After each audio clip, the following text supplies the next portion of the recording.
Australian crypto exchange Digital Surge saved after $1.25 million loan from creditors. A Brisbane-based cryptocurrency exchange will continue to operate after creditors agreed to a long-term plan from administrators keep the business going in an attempt to recover from the global collapse of FTX.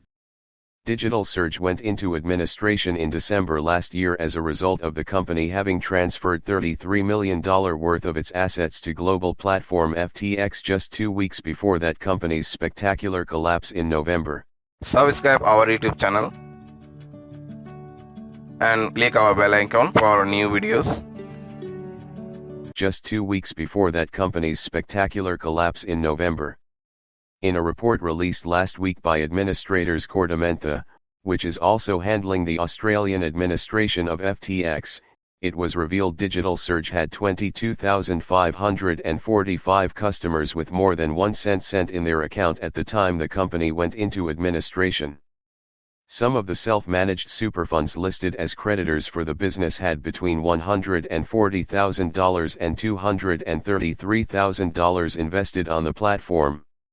At the second meeting of creditors, which ran over 4 hours in Brisbane on Tuesday, creditors ultimately agreed to a plan to keep Digital Surge operating, and pay back most customers what they are owed over the next 5 years. The proposal, from Digico and Digital Surge directors Daniel Ritter and Joshua Lehman, will see Digico loan $1.25 million to Digital Surge to keep the company running. Customers with under $250 in their digital wallets will be repaid in full, while the remainder will receive 55% of their balance in the next few months. Customers will be paid in cryptocurrency or regular currency depending on how much they had of each.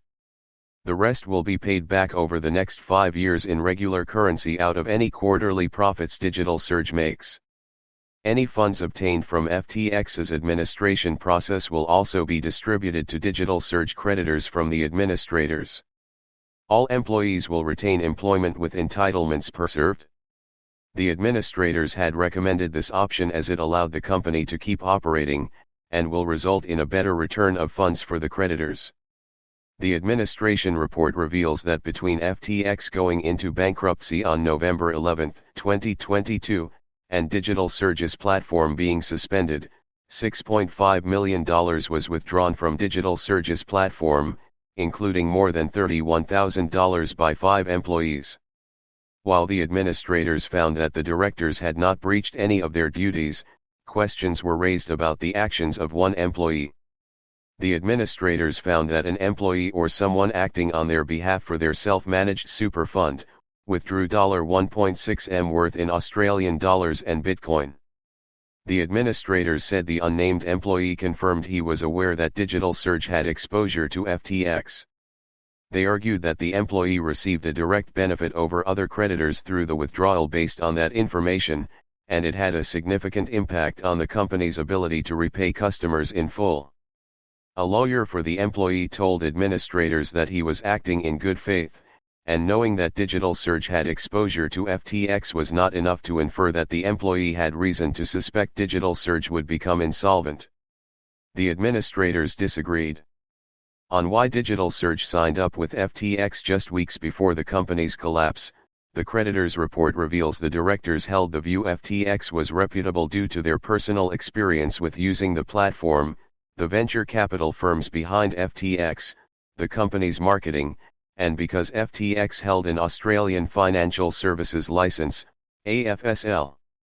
24newsread.blogspot.com Australia revealed last year that the regulator, the Australian Securities and Investment Commission, did not assess FTX's suitability to hold the licence at the time it acquired the licence when taking over another company. The company's reasoning for transferring such a large amount to FTX at the time was due to the lower transaction fees it would offer for customers. FTX's disgraced chief executive, Sam Bankman-Fried, has pleaded not guilty to criminal charges that he defrauded investors and is currently at his parents' home in California on $250 million bail. Not assess FTX's suitability to hold the license at the time it acquired the license when taking over another company. The company's reasoning for transferring such a large amount to FTX at the time was due to the lower transaction fees it would offer for customers. FTX's disgraced chief executive, Sam Bankman-Fried, has pleaded not guilty to criminal charges that he defrauded investors and is currently at his parents' home in California on $250 million bail. On $250 million bail. Subscribe our YouTube channel and click our bell icon for new videos.